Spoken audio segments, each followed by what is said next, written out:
નમસ્કાર મિત્રો હું છું સુનિલ પટેલ। મિત્રો, આજનો વિષય ખૂબ જ સંવેદનશીલ છે। દરેક માતા પિતાએ સમજવા જેવો છે। મિત્રો, પોતાનું સંતાન વ્યસની બને છે તો એનું કારણ ખરાબ મિત્રો પણ હોય છે, પરંતુ મુખ્ય સંસ્કાર માતા પિતાનો હોય છે। જે સંતાનોના પિતા વ્યસની હોય છે એમની મુખ્ય ભૂલ શું થાય છે તે જુઓ। મિત્રો, જો કે વ્યસન કરવું જ નહીં જોઈએ।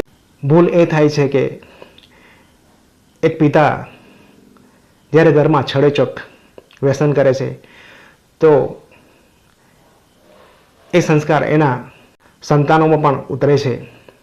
મુખ્ય ભૂલ આ થાય છે કે ક્યારેય પણ એક પિતાએ પોતાના સંતાનોની સામે વ્યસન કરવું જોઈએ નહીં, ડ્રિંક કરવું જોઈએ નહીં। કરવું જ હોય તો પછી ક્યાંક એકાંત સ્થળમાં કરવું જોઈએ અને પોતાના સંતાનોને આ વિશે બિલકુલ જાણ ન થવી જોઈએ। એને તો એવું જ લાગવું જોઈએ કે મારા પિતા નિર્વ્યસની છે, એ ક્યારેય ડ્રિંક કરતા જ નથી। આ વાતો ખરેખર સરળ લાગશે, સૂક્ષ્મ લાગશે, પરંતુ આનો પ્રભાવ ખૂબ જ મોટો હોય છે। જ્યારે છડેચોક ડ્રિંક એક પિતા કરે છે ત્યારે એનું બાળક એનું ધ્યાનથી અવલોકન કરે છે। એનું સંતાન એને ક્યારેક પૂછશે પણ કે પપ્પા તમે શું કામ ડ્રિંક કરો છો? તો કદાચ એના પપ્પા કહેશે કે કામમાં બહુ સ્ટ્રેસ રહે છે, ખૂબ જ થાક લાગે છે, એટલા માટે ડ્રિંક લઉં છું। તો આ સંસ્કાર એના બાળકમાં આરોપિત થઈ જાય છે અને મોટો થઈને જ્યારે પણ એને સ્ટ્રેસ થશે, ચિંતા થશે, થાક લાગશે, ત્યારે એને થશે કે ડ્રિંક કરવાથી આ બધું દૂર થઈ જશે અને એ ડ્રિંકનો વ્યસની બની જશે અને એ પણ એક દારૂડિયો બની જશે।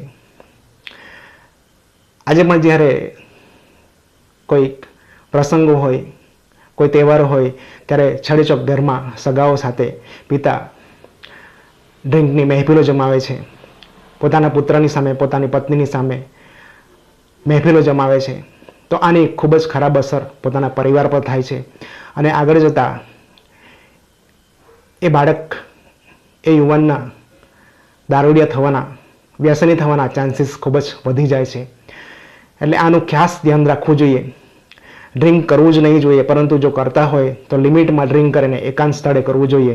છડેચોક પોતાના પરિવારમાં, પોતાના ઘરમાં ક્યારેય કદી નહીં કરવું જોઈએ, કારણ કે દારૂથી ઘણા ઘરો બરબાદ થયા છે, ઘણા યુવાનો બરબાદ થયા છે। આપણું યુવાધન બરબાદ થઈ જાય છે, એના પાસે કશું જ બચતું નથી અને જીવન નરક સમાન બની જાય છે। માટે માતા પિતાએ આ ખાસ કાળજી લેવી જોઈએ। પોતાના બાળકમાં એક વ્યસનીના સંસ્કાર ન ઉતરે એનું ખાસ ધ્યાન રાખવું જોઈએ। Thank you.